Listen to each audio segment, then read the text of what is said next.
Hello guys! Kumusta na po kayo? Welcome back po ulit sa Lutong Pinoy sa Amerika. And for today's video po, tayo po ay gagawa ng coconut macarons. Ito po yung mga kailangan nating sangkap para po sa ating coconut macarons. Meron po ako dyang vanilla, yung ating salt, condensed milk, melted butter, all-purpose flour, 2 eggs, tapos ito po yung desiccated coconut, at meron po akong tray dito.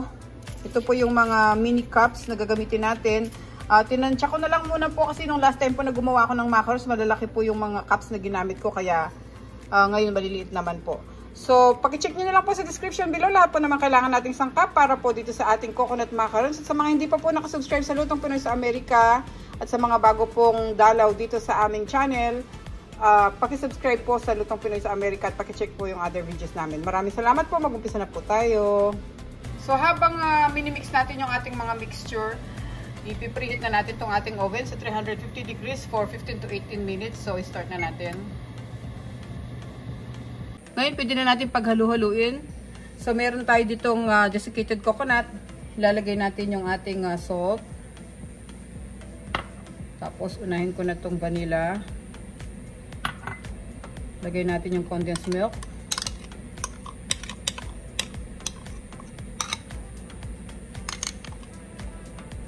Tapos itong ating itlog, i-mix natin, i-break natin yung mga yolk.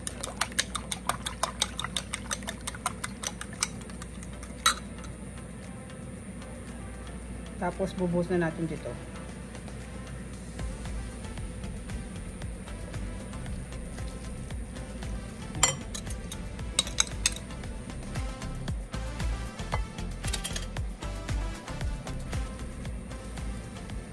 Ngayon guys, ihahalo ko na rin tong ating butter.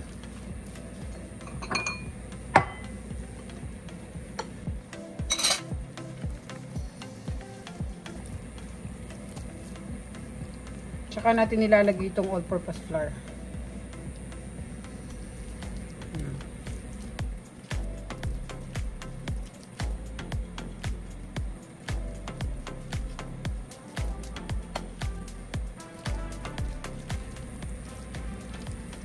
Napakadali lang pong gumawa nito kahit every week gumagawa kayo. Basta may oven lang kayo, pwedeng-pwede. At napakasarap niya. Okay. Naihalo na natin lahat. I-ready na natin yung ating tray.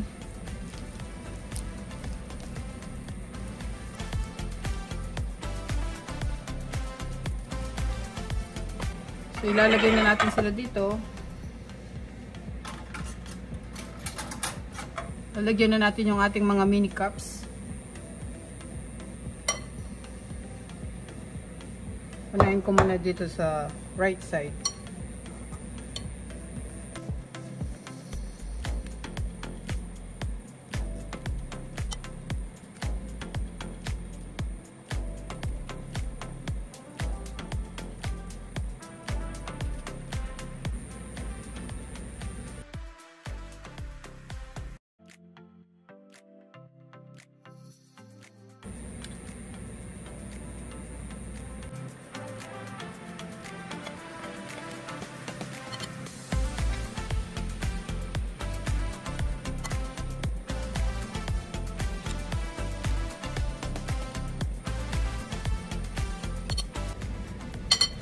Ngayon, balik rin natin. Lagyan naman natin sa kabila. Tanggalin lang natin itong mga napupunta dito sa gilid para malinis.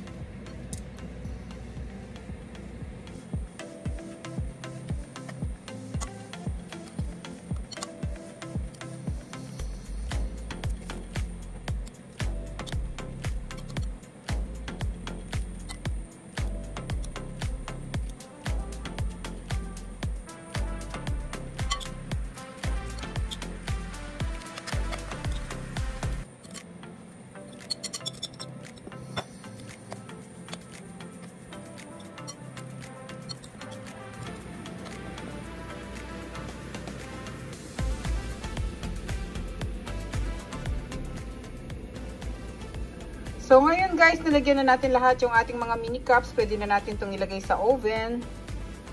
At i-bake natin sila ng 350 degrees for 15 to 18 minutes. Okay? Ayun na yung ating oven. Pwede na natin silang ipasok.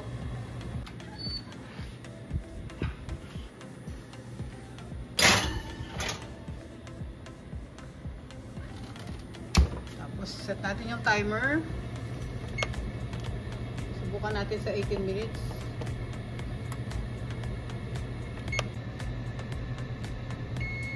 So guys, tapos na yung ating coconut macarons. Let's check kung okay na sila. Oh, yan no, luto na sila. Tinapos ko yung 18 minutes para talagang lutong-luto hanggang sa loob. At pwede na natin silang tanggalin dito.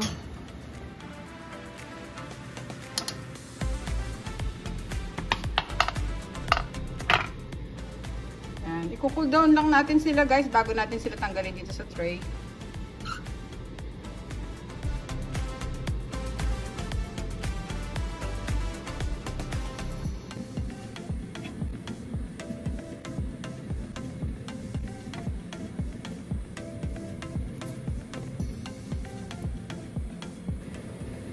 So, ito na po guys ang ating finished product para sa ating Pinoy style na coconut macarons. Gayahin nyo po ito guys, napakadali lang pong gawin at napakasimple lang po ng mga sangkap.